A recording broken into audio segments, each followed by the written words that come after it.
There are two versions of Zahra Hashemi. One exists in hundreds of TikTok videos, smiling, dancing, and laughing, her boyfriend's hands around her waist. The other sits in front of a camera with half her skull missing.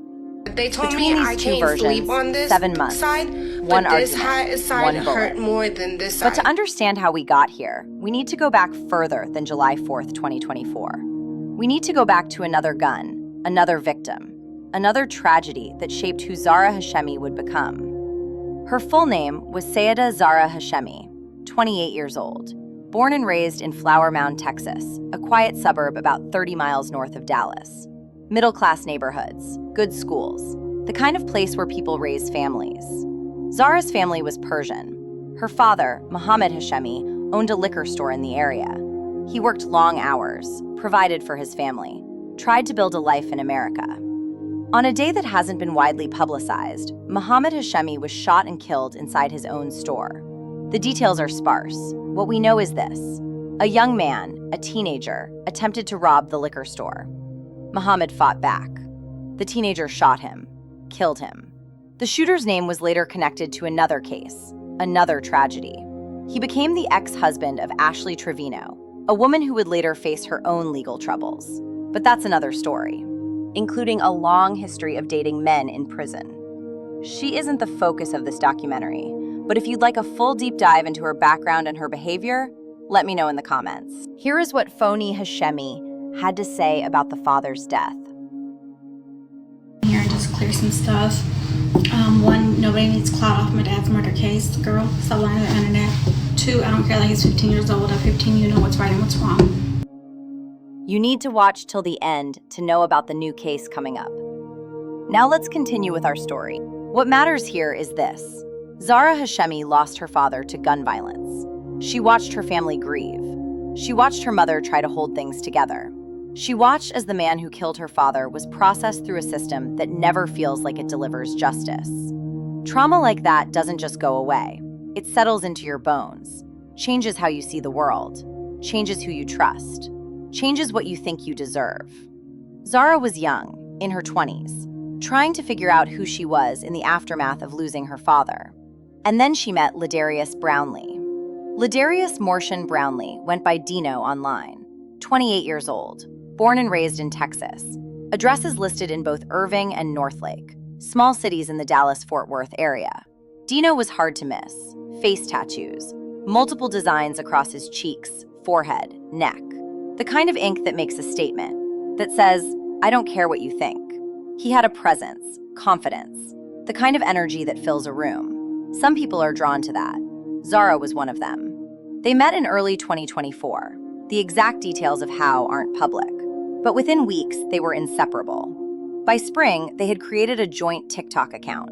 Username, Deno and Zahra. A portmanteau of their names. Deno and Zahra. A digital announcement to the world. We are a unit now. The account grew quickly. They posted daily, sometimes multiple times a day. Pranks, dances, lip syncing, challenges, relationship content. The kind of videos the TikTok algorithm loves. The kind of content that makes people stop scrolling. By summer 2024, they had over 155,000 followers. Hundreds of videos, millions of views, thousands of comments. Couple goals, y'all are so cute. Relationship goals for real.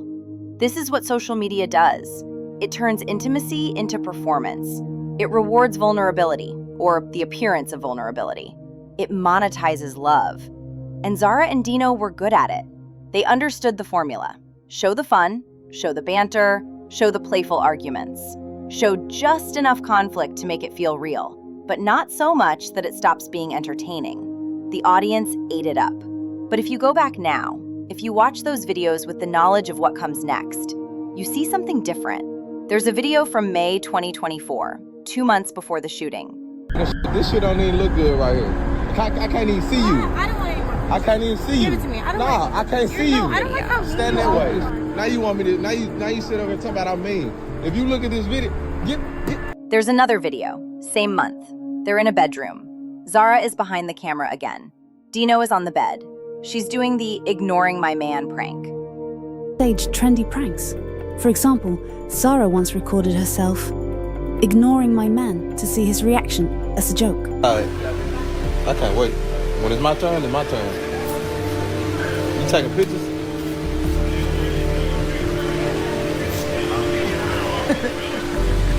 Oh, you got this. Yeah, you want to be in the picture by yourself and shit. Yeah, I'm here. It's a real nigga here. Can you move?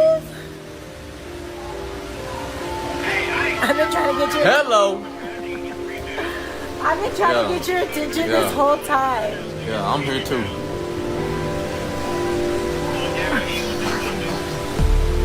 Have you not noticed that I've been trying to get your attention this whole time? The comments. He really loves her. He hates being ignored. That's so cute. There's a pattern here. In video after video, there are moments, small moments that individually can be explained away. Rough humor, relationship banter, just how they are. But together, they form a picture of a relationship where Zahra is constantly trying to manage Deno's mood, where she laughs when she's uncomfortable, where she films herself being insulted and posts it because it gets views. A picture of a man who belittles, who grabs, who doesn't hide his irritation, even on camera. If this is what they showed the world, what happened when the camera was off? According to the arrest affidavit filed later by Flower Mound Police, witnesses who knew the couple described the relationship as volatile, verbally abusive, physically abusive, arguments that escalated, fights that turned physical, friends who were concerned, family members who noticed.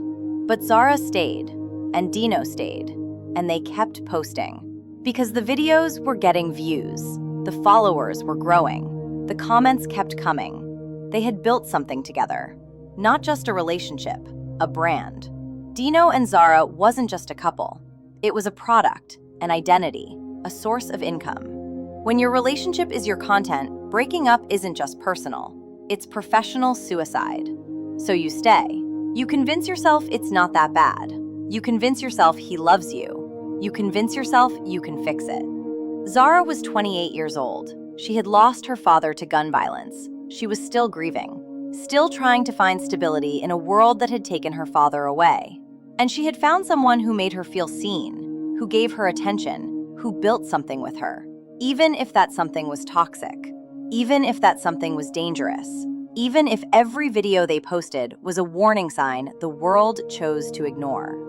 By early July 2024, Deno and Zahra had been together for roughly 6 months. They lived together, posted together, spent every day together. To their followers, they were thriving, in love. Messy, sure, but real. To the people who knew them in person, they were a ticking time bomb. On July 4th, 2024, Zahra posted to her TikTok story. She was smiling, excited, wearing a red, white, and blue outfit, patriotic, festive. She and Deno were going to the Flower Mound Independence Fest, a local 4th of July celebration held every year at Bakersfield Park. Fireworks, food trucks, live music, families, kids running around with sparklers. It was supposed to be a good night, a celebration. Zahra had no way of knowing it would be the last night she would ever look the same, sound the same, think the same. She had no way of knowing that in a few hours she would be lying in the street with a bullet in her brain. She had no way of knowing that the man standing next to her in that photo, the man with his arm around her waist, would be the one holding the gun. July 4th, 2024, Flower Mound, Texas. The festival was crowded, hundreds of people, families spread out on blankets, kids waving glow sticks, the smell of barbecue and fried food in the air. Zahra and Deno arrived sometime in the evening. They walked through the park, took photos, posted to social media. Everything seemed fine. But by 11 p.m., witnesses noticed something had changed. Zahra and Deno were arguing, not quietly, loud enough that people nearby could hear, loud enough that heads turned. They were walking away from the festival, heading toward the parking area. Deno's voice was raised, angry. Zahra was responding, but her voice was smaller, defensive. The argument escalated. One witness later told police they saw the argument turn physical. Deno grabbed Zahra. She tried to pull away. He grabbed her again. There were 2 other people with them, friends, a man and a woman, rear passengers who had come to the festival with them. The friends tried to intervene, tried to calm things down. It didn't work. Deno forced Zahra into the backseat of their car, a black 2024 Chevrolet Blazer SUV. New, clean, the kind of car that suggests things are going well. The friends got in the back seat with Zahra. Deno got behind the wheel. He started driving. Inside the 2024 Chevrolet Blazer, the argument continued. Zahra was in the back seat. The two friends were beside her. Deno was driving. According to the probable cause affidavit filed by Flower Mound Police, the occupants of the vehicle later told officers that Deno and Zahra continued arguing as they drove away from Bakersfield Park. The voices were loud, heated. The friends in the back seat were uncomfortable, trapped. They drove less than 3 miles, from the festival grounds to the 1800 block of Flower Mound Road, a residential area. Quiet, dark, after midnight now. Deno pulled the car over, stopped in the westbound lanes of Flower Mound Road. What happened next was witnessed by the two passengers in the back seat. Their accounts were consistent, clear, documented in the police affidavit. Deno reached into the driver's side door pocket. He pulled out a tan-colored Glock pistol. He turned toward the back seat, pointed the gun at the rear passengers. They froze. Then he turned the gun on Zahra, pointed it at her face, above her right eye, and pulled the trigger. Before we continue, if you're new here, take a moment to like, subscribe, and share this video. The truth is, not everyone is able to recognize dangerous situations on their own. Not everyone can see the red flags before it's too late. That's why we must keep sharing content like this, across all our platforms, in all our groups, because awareness can save lives. Now, let's return to what happened next. One shot. The sound inside a car is deafening, contained. Nowhere for it to go. Zahra's head snapped back. Blood, immediate, everywhere. She collapsed in the back seat. The passengers started screaming. One of them scrambled for the door, got out of the car, hands shaking, dialed 911. The call came in at 12:49 a.m., Friday, July 5th, 2024. The 911 call was recorded. In the background, Deno's voice can be heard, panicked, broken. The passenger on the phone is trying to give the dispatcher the location, trying to explain what just happened. And in the background, Deno is heard saying it. "I shot her." His voice cracks. "I shot her." Not denying it, not claiming accident, not claiming self-defense. "I shot her." Flower Mound Police received the call at 12:49 a.m. Officers were dispatched immediately. They arrived at the scene within minutes. 1800 block of Flower Mound Road. A residential street, houses with their lights off, everyone asleep. Except for the black Chevrolet Blazer stopped in the westbound lanes. Except for the girl lying in the street. When officers arrived, they found Zahra Hashemi lying on the ground. Not in the car, on the pavement, outside the vehicle. It's unclear if she was pulled out by the passengers trying to help, or if she had been moved during the chaos. The affidavit doesn't specify. What it does specify, she was unresponsive. A gunshot wound to the head, above her right eye, blood pooling beneath her. Her chest was still moving, shallow breaths, but she wasn't conscious. Paramedics were called, officers secured the scene, and Ladarius Morshun Brownlee, 28 years old, was still there. He hadn't run, hadn't tried to leave. He was standing near the vehicle when police arrived. He surrendered without resistance. Officers took him into custody immediately. Zahra was loaded into an ambulance. Lights, sirens. She was transported to Baylor Scott and White Medical Center in Grapevine, Texas, roughly 15 minutes away. The trauma team was waiting. The bullet had entered above her right eye, traveled through her skull, lodged in her brain. This is what's called a penetrating traumatic brain injury. The bullet didn't exit, it stayed inside her head. Fragments of metal and bone pushed into brain tissue. When a bullet enters the skull, it doesn't just make a hole, it creates a shockwave. The force radiates outward, brain tissue tears, blood vessels rupture, swelling begins immediately. The brain is encased in the skull. There's no room for swelling. Pressure builds. If the pressure isn't relieved, the brain herniates, pushes down into the spinal column. Death follows quickly. Zahra needed emergency surgery, not in hours, now. The surgeons performed an emergency decompressive craniectomy. This is a procedure where part of the skull is removed to allow the brain to swell without being crushed. They cut into her scalp, peeled it back, used a bone saw to remove a section of her skull, a large section, several inches. The brain, once exposed, was visibly swollen, bleeding, damaged. The surgeons worked to stop the bleeding, remove bone fragments, remove the bullet fragments they could safely access. But some fragments were too deep, too close to critical structures. Removing them would cause more damage, so they left them there, inside her brain, permanent. After the surgery, Zahra was moved to the ICU, intensive care unit, sedated, intubated, a breathing tube down her throat, machines monitoring every heartbeat, every breath. Her family was called, her mother, her sister Fani. They rushed to the hospital. The doctors told them what they needed to hear, but also what they didn't want to hear. Zahra had survived the surgery, but her injuries were catastrophic. The bullet had damaged her frontal lobe, the part of the brain responsible for decision-making, impulse control, speech, personality. There was no way to know yet how much function she would retain, if she would wake up, if she would be able to speak, if she would be able to walk, if she would remember who she was. The doctors told the family to prepare for the worst. They said the words families hear in moments like this: say your goodbyes. Zahra's sister Fani posted on Instagram, July 12, 2024, 1 week after the shooting. The post read, "A week and a half ago, the doctors and detectives told us to say goodbye.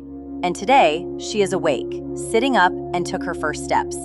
Thank you for everyone reaching out and praying for my sister and our family. We appreciate everyone understanding." Zahra had woken up, against the odds, against the doctor's expectations. She opened her eyes. But waking up is not the same as being okay.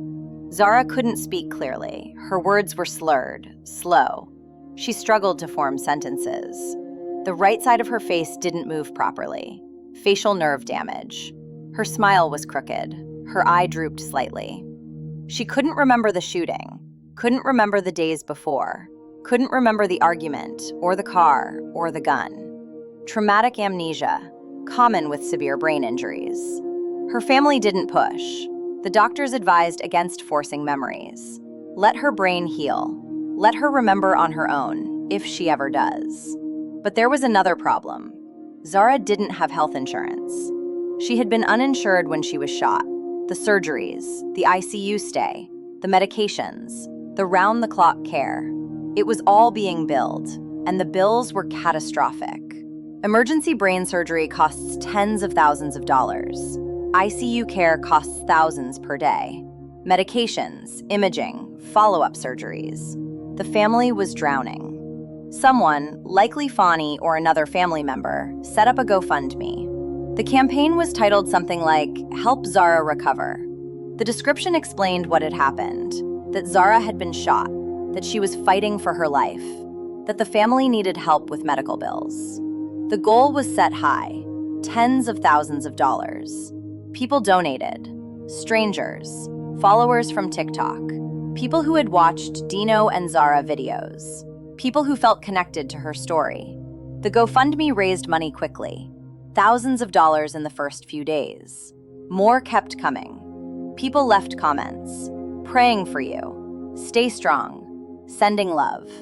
The internet, for a moment, rallied around Zahra Hashemi. But Zahra wasn't out of the hospital yet. She needed more surgeries. 5 surgeries total over the course of her hospitalization. The first was the emergency craniectomy. Before we continue, if you're new here, take a moment to like, subscribe, and share this video. The truth is, not everyone is able to recognize dangerous situations on their own. Not everyone can see the red flags before it's too late. That's why we must keep sharing content like this, across all our platforms, in all our groups, because awareness can save lives. Now, let's return to what happened next. The second was to address continued bleeding and swelling. The third involved removing more bone fragments and bullet fragments that had shifted. The fourth and fifth were reconstructive, trying to repair the damage, trying to prepare her skull for an eventual cranioplasty, a surgery where a synthetic plate would replace the missing section of bone. But that couldn't happen yet, not until the swelling went down completely, not until the risk of infection passed. For now, Zahra would have to live with part of her skull missing, covered only by scalp and a protective helmet when she went outside. Half her head was soft to the touch. You could see the brain pulsing beneath the skin. Zahra posted a video from her hospital bed. It was heartbreaking. She was sitting up, bandages wrapped around her head. Her face was swollen, her right eye partially closed. She spoke slowly. Each word took effort. Everything hurts. Where's Deno? What happened to your boyfriend? Is he okay? Some people didn't know yet, didn't know he was the one who shot her, but the news was spreading. Ladarius Mortian Brownlee was arrested at the scene on July 5, 2024. He was transported to Flower Mound Police Department, booked, charged. 1 count of aggravated assault with a deadly weapon, 3 counts of deadly conduct, discharge of a firearm. These are serious charges, felonies. Aggravated assault with a deadly weapon carries a sentence of 5 to 99 years in Texas. Deadly conduct, discharging a firearm, is a 3rd-degree felony, 2 to 10 years per count. Deno was looking at decades in prison. His bond was set at $900,000. $900,000. A bail bondsman would require 10% upfront, $90,000. Deno didn't have it. He remained in Denton County Jail. During his time in custody, Deno was interviewed by detectives. The interview was recorded, documented in the affidavit. According to the affidavit, Ladarius Brownlee confessed to shooting Zahra Hashemi. He admitted it during the 911 call. He admitted it again to detectives. He told them the relationship had been volatile, that there had been arguments before, physical altercations, that both he and Zahra had been violent toward each other at times. He didn't claim self-defense. He didn't claim accident, not in that initial interview. He simply admitted, "I shot her." Bond set at $900,000. In his confession to police, Brownlee admitted to shooting Zahra. He told detectives the relationship had been volatile, verbally and physically abusive on both sides. The affidavit noted that Brownlee had confessed twice, once on the 911 call, once in the interview room. There were witnesses, evidence, a bullet, a body. It seemed straightforward. But then, something shifted. By February 2025, 7 months after the shooting, Ladarius Brownlee stood before a Denton County judge. Not for trial, for sentencing. He had accepted a plea deal. The charge, accidental discharge of a firearm. According to Brownlee's attorney, the shooting was an accident. The gun had accidentally gone off while the couple was arguing in the car after watching fireworks. No intent, no malice, just a tragic mistake. The judge sentenced Ladarius Brownlee to 10 years of probation, no prison time. 10 years probation, no prison time. If that number shocks you, you're not alone. The subscribe button is there if you want to follow cases like this. But the most shocking part wasn't the sentence. It was what came next. Zahra supported the plea deal. She stood by him, publicly, online, in court. She told her followers the shooting was an accident, that people didn't understand, that they weren't there. When the sentencing was finalized, Brownlee's attorney confirmed to the press, the two remain a couple. The internet reacted with outrage, disbelief, anger. How could she go back? How could she defend him? Why would she protect the man who nearly killed her? The answer is complicated, and it doesn't fit neatly into a headline. There is a psychological phenomenon called trauma bonding. It occurs when a victim forms an emotional attachment to their abuser. Not because they're weak, not because they're stupid, but because the human brain, under extreme stress, does irrational things to survive. When someone hurts you and then shows you kindness, your brain releases dopamine, relief, gratitude. You associate them with safety, even though they're the source of danger. The cycle repeats. Violence, apology, affection, violence. Over time, the victim becomes dependent on the abuser, not for love, but for relief from the pain only the abuser can stop inflicting.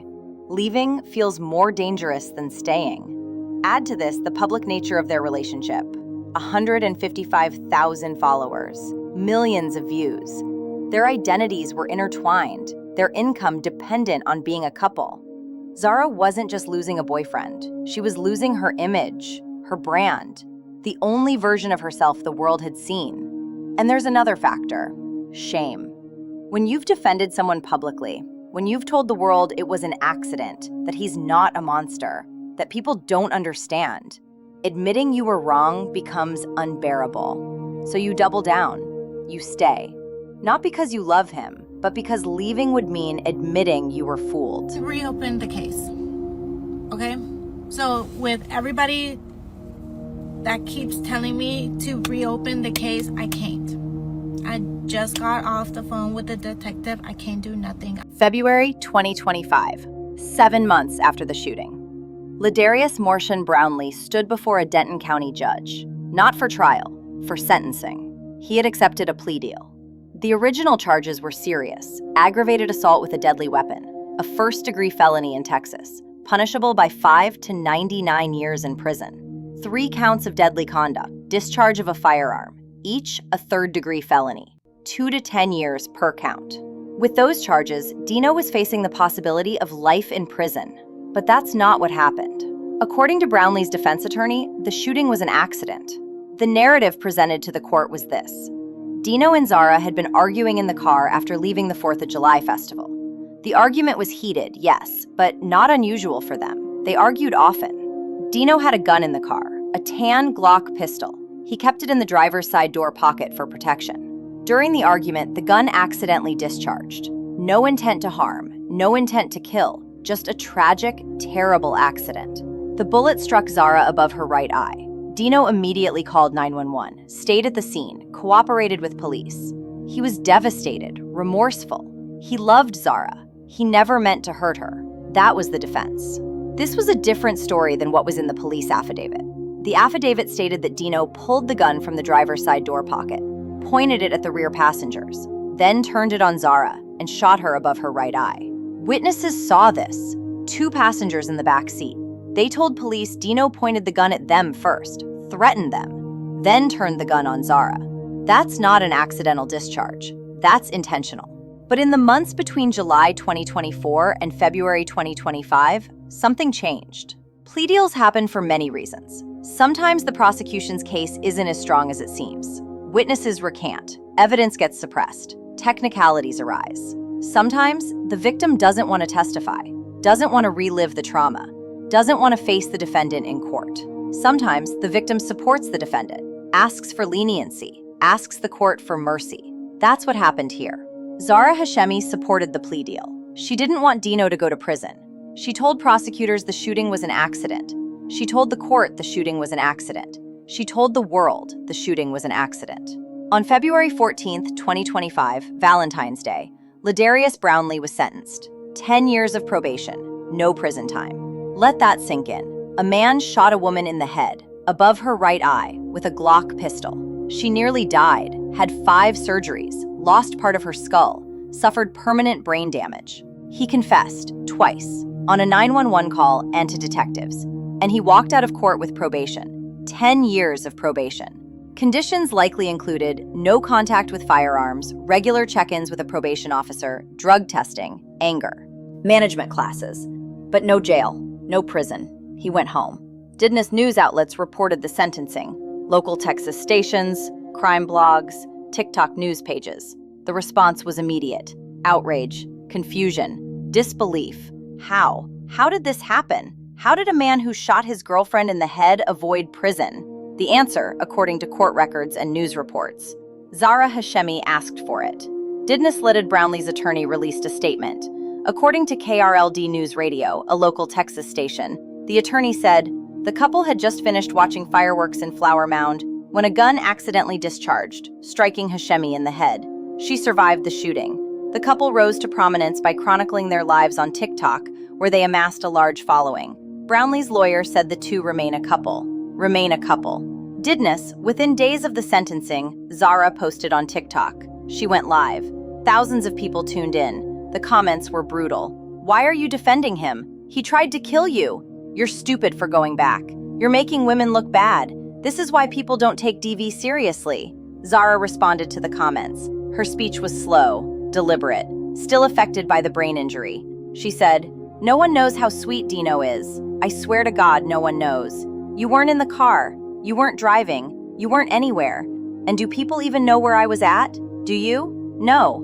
The ones that read the whole story and they're educated in the story? Okay. But everybody else? No. You don't know what happened. Because why? I'm a Capricorn. So why do I need to stick up for someone that doesn't need to be stuck up for, right? And why is he out? Tell me that. Tell me that. Period. It took 7 months and a week and he got out. Why though? Okay. Her logic was circular, defensive. She continued, he still has my phone, my passport, everything that Deno had on him. Jewelry, wallet, keys, his phone, his stuff, Zahra's stuff. They still have that. My rental car. And I'm so tired of you guys that weren't even there commenting on my stuff. I just want you guys to know everything is being deleted. So you can comment all you want. I'm going to delete that. You're wasting your time. Literally. She paused. You people are telling me that they pray for me because I'm delusional. And I said, me, right? I appreciate the prayers, but I don't appreciate you telling me that you're praying for me because I'm delusional. Didn't the video went viral. Clips were shared across TikTok, Twitter, Instagram, YouTube. True crime channels covered it. Commentary channels dissected it. The consensus was the same. Zahra was in denial, trauma bonded, suffering from Stockholm Syndrome. Or, more cruelly, she's brain damaged. She can't think straight. The bullet destroyed her ability to make rational decisions. Didn't, but Zahra kept defending him. In another TikTok live, she addressed the GoFundMe controversy. Because by this point, people were angry about the GoFundMe. The campaign had raised thousands of dollars to help Zahra with medical bills. Thousands of dollars donated by strangers who thought they were helping a victim of violence. And now that victim was defending her shooter. Now that victim was back with the man who put her in the hospital. People felt betrayed, lied to, used. They wanted their money back. Zahra addressed this directly in a live video. She said, I'm not going to refund anyone. Tell me how much money you paid me and then we can talk about it. But I don't care if you don't. I don't care. Just so everyone knows, I'm not going to refund anyone because it's not even under my control. I got the GoFundMe page when I was in the ICU and I couldn't even talk. I couldn't even speak. And the doctor didn't know if I was going to make it. So no, not no. You know what I'm saying? Like, anyways. And just so everybody knows, I didn't even have insurance the first month when I was in the hospital. She was defensive, angry, hurt. The comments kept coming. You scammed people. Give the money back. This is disgusting. You used people's sympathy. Zahra didn't back down. She said, I can't talk as fast as I used to, and I was a fast talker. I'm not going to refund anyone. Tell me how much money you paid me, and then we can talk about it. But I don't care. The backlash intensified. But Zahra had made her decision. She was staying with Deno. She told people to mind their own business. She told people they didn't understand. She told people to stop judging her.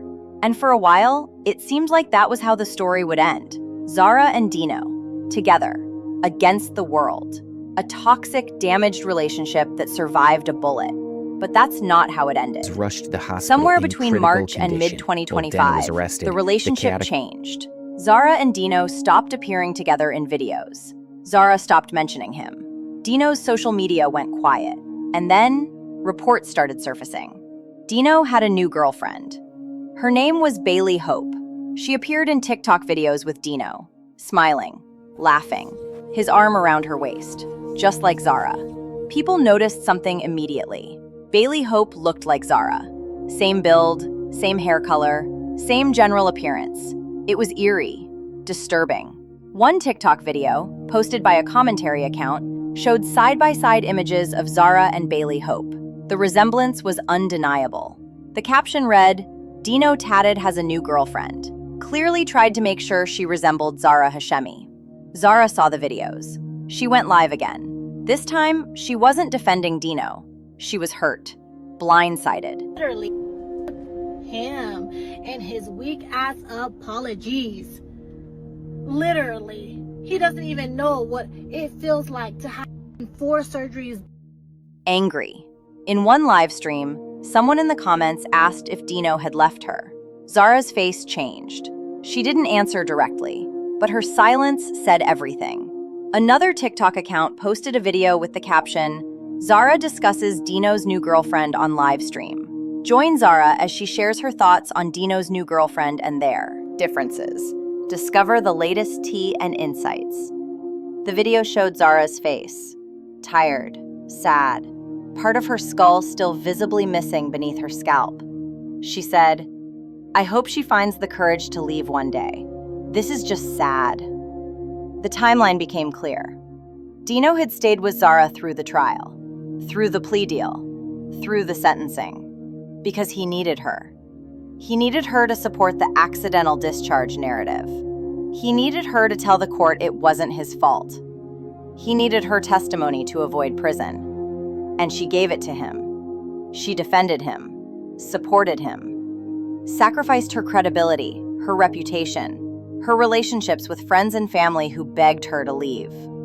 And once the case was closed, once he was sentenced to probation and no longer at risk of prison, he left.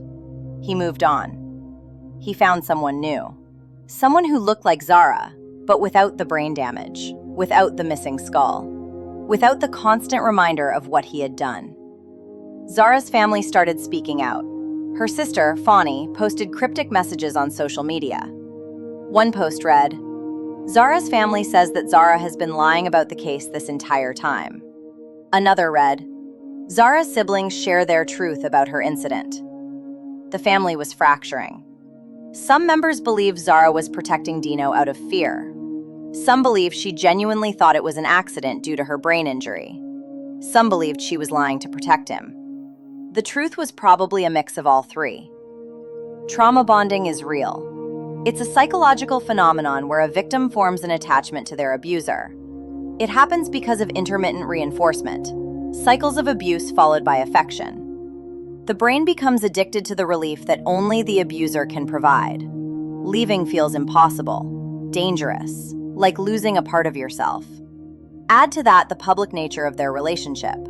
Zahra's identity was tied to being Deno and Zahra, her income, her followers, her sense of self. Leaving Deno meant losing all of that. And add to that the brain injury. A bullet to the frontal lobe affects decision-making, impulse control, risk assessment. Zahra's ability to rationally evaluate her situation was compromised. Not because she was stupid, but because her brain had been physically damaged. And then there's the shame. Zahra had defended Deno publicly. She had told the world it was an accident. She had stood by him in court. Admitting she was wrong would mean admitting she had been fooled, used, manipulated. That kind of admission is unbearable. So she doubled down, until he left, until she had no choice but to face the truth. Today, Zahra Hashemi is alone. She posts on TikTok occasionally, updates about her recovery, videos of her trying on wigs to cover the missing part of her skull, videos of her doing makeup, trying to feel pretty again, videos of her speaking slowly, carefully, about healing and moving forward. The comments are mixed. Some people are supportive, "You're so strong, you're a survivor, keep going." But others are cruel. "You did this to yourself, you should have left him. This is what you get for going back." Zahra reads them all. Boita, she hasn't had the cranioplasty yet, the surgery to replace the missing section of skull with a synthetic plate. It's expensive, complicated, requires another hospital stay, another surgery, another recovery period. The GoFundMe money is gone, used for past medical bills. Zahra is still uninsured, still in debt, still healing. Boita, her speech has improved, but it's not the same. She speaks slower, stumbles over words, loses her train of thought mid-sentence. Her memory has improved, but there are gaps. She remembers the festival, remembers the argument, remembers getting in the car, but she doesn't remember the shot, doesn't remember Deno pulling the gun, doesn't remember the moment everything changed. Traumatic amnesia. Her brain has protected her from the worst moment of her life, but it's also made it easier for her to believe it was an accident, because she can't remember it being anything else. Boita, Deno is still on probation, 10 years. He's required to check in with a probation officer regularly. He's prohibited from owning firearms. He's required to complete anger management classes, but he's free, living his life, posting on social media, with his new girlfriend who looks like Zahra.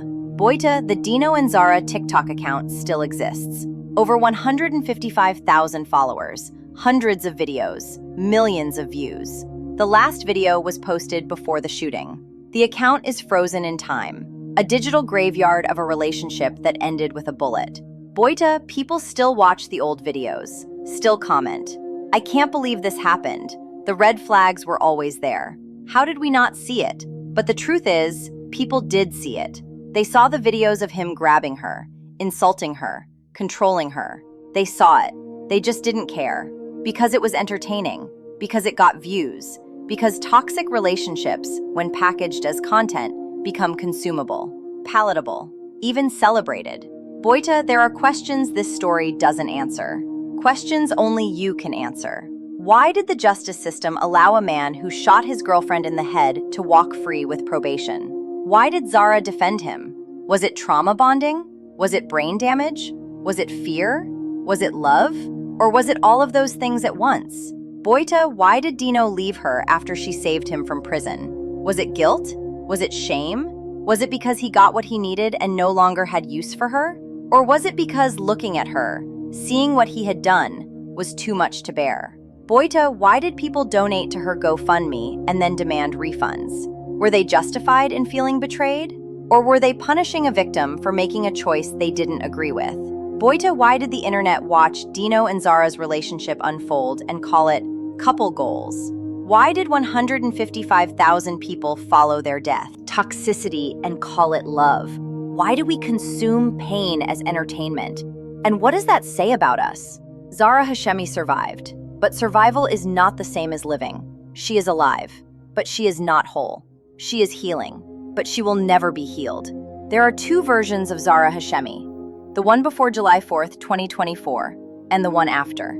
The first version is gone. The second version is still here, still trying to put the pieces back together, still trying to figure out who she is now, still trying to make sense of a story that doesn't make sense. This case raises more questions than it answers, and maybe that's the point. Maybe the questions are more important than the answers. Maybe the discomfort we feel watching this unfold is necessary. Maybe we need to sit with the fact that victims don't always act the way we think they should, that justice doesn't always look the way we think it should, that love, or what we call love, can be the most dangerous thing in the world. So here's what we're asking you. What do you think happened? Do you believe it was an accident? Do you believe Zahra was manipulated? Do you believe she made her own choice? Do you believe the justice system failed her? Do you believe she failed herself? Leave your thoughts in the comments below. Not to judge, not to condemn, but to understand. Because stories like this don't end. They just stop being reported. And Zahra Hashemi is still living this story, every single day, with half her skull missing, and a man who walked free. This is Crime Core TV. We tell the stories that matter, the stories that make you uncomfortable, the stories that don't have easy answers. If this case affected you, subscribe. More stories are coming, and we need you to witness them. Zahra Hashemi survived a bullet to the brain, but the question remains, did she survive Ladarius Brownlee? Or is she still in some way trapped? You decide. Comment below.